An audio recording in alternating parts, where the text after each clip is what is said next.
Welcome to E3 Rehab. I'm Mark Sertica, Doctor of Physical Therapy.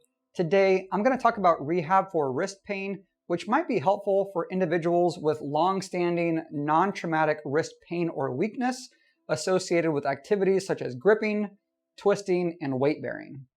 Wrist and forearm strengthening. There are 6 movements of the wrist and forearm: flexion, extension, radial deviation, ulnar deviation, pronation, and supination.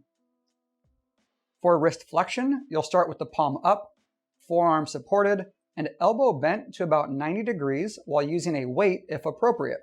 You'll slowly flex your wrist up as far as it will go comfortably, slowly lower all the way down into extension, and repeat that process. For wrist extension, you'll set up in the same position, but with the palm down. You'll slowly extend your wrist as far up as it will go comfortably, slowly lower all the way down into flexion, and repeat that process. You will likely be stronger with wrist flexion than wrist extension. For radial deviation, you'll slowly bring your hand up to the ceiling, lower down, and repeat. For ulnar deviation, you can do this with a dumbbell on your stomach at the edge of a bench or bed, or you can do it standing with your elbows straight and hand by your side. Rather than a dumbbell, it might be easier to use a broomstick, hammer, or some other household object.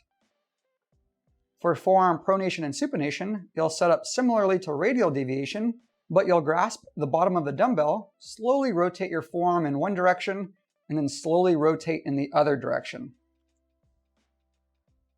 You probably don't need to train every single exercise. Realistically, you might pick 1 to 3 movements that are the most applicable to your goals based on deficits in strength or difficulty with certain activities. Of those 1 to 3 exercises, you would aim for 3 to 4 sets of 8 to 12 repetitions, 2 to 3 times per week. Each repetition should take about 6 seconds, so it is performed slowly.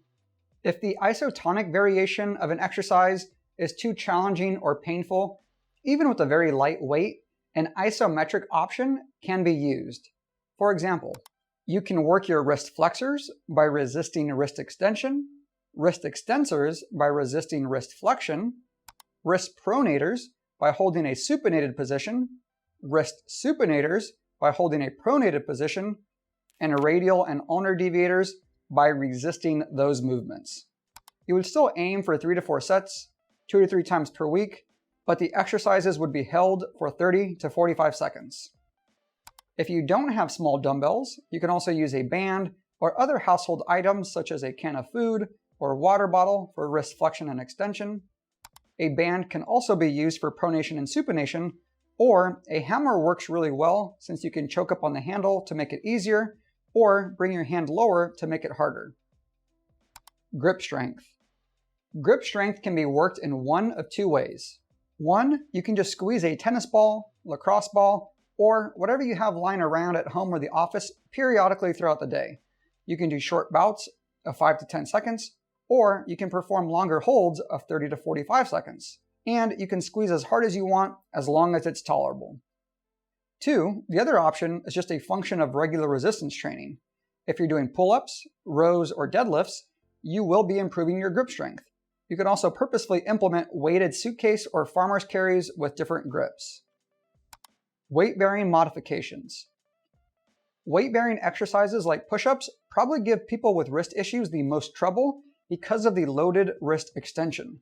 There are 6 ways to perform push-ups, planks, and similar exercises with less wrist extension or no wrist extension. 1, fists. 2, dumbbells, kettlebells, or parallettes. 3, barbell. 4, suspension trainer or rings. 5, plate. 6, towels. These are just modifications though, and you may want to progressively load the position. Hands elevated push-ups are a good option for this because they require less wrist extension and more of your weight is going through your feet. If you want to load your wrists more, then you would walk your feet forward. Mobility. There are quite a few options for improving wrist mobility, although the slow forearm and wrist strengthening should help, as well as the progressive loading just mentioned. For general wrist mobility, you can do slow and controlled circles in both directions with a closed fist through a relatively pain-free range of motion, and then progress to an open palm. For wrist extension, you can do quadruped rocking. Some people also like to place the web space of their thumb and index finger at their wrist as they rock to make the movement more comfortable. You can certainly stretch. I'm not a huge fan of stretching the wrist extensors because wrist flexion usually isn't that limited and people just feel discomfort in their wrist rather than a stretch in their muscles. You can stretch the wrist flexors in standing or quadruped by turning your fingers toward you. Both are fine options if they feel good and you like them, and my recommendation would be to follow them up with some sort of push-up or plank movement so that you're building strength in those new positions. Other modifications. You can use tape or wrist wraps if they feel good and help you train, but I'd still work on some of these other things that I've mentioned. You might also need to be mindful of your wrist position during certain lifts if you're experiencing pain. For example, if you notice that dumbbell flat pressing with ulnarly deviated wrists is uncomfortable, it's probably worthwhile to address that. Another example might be the way that you're holding a kettlebell. Rather than keeping your wrist extended, it might be helpful to maintain a neutral position. Summary and practical recommendations. I'll provide an example program. Let's say you have weakness with wrist extension, pronation, supination, and gripping, limited wrist extension range of motion, and pain with weight-bearing exercises compared to the other side. Let's also say you perform upper body exercises twice per week. At the start of your workout, you can do a few minutes of wrist circles and quadruped rocking to work on your wrist mobility.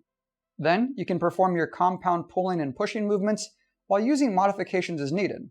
Next, perform your isolation exercises, which also challenge the wrists, before completing a few sets of carries that work your grip, shoulders, trunk, and hips. You can end the workout with 3 sets of 8 to 12 reps of weighted wrist extension and pronation and supination. Obviously, there are a lot of options here, and the program needs to be individualized to you. The purpose of the video isn't to show you a quick fix. Instead, I want to help you improve your function in the long term. There are other considerations as well, such as your sport or preferred activity, because things like boxing, golfing, tennis, throwing, etc. will require your wrist to respond to impact or higher velocities. This video is also primarily looking at the wrist and forearm, but oftentimes it's necessary to address other aspects of the upper limb as well. Thank you so much for watching. If you liked the video, make sure to smash that like button, subscribe, turn on notifications, and leave any questions or comments down below. Peace.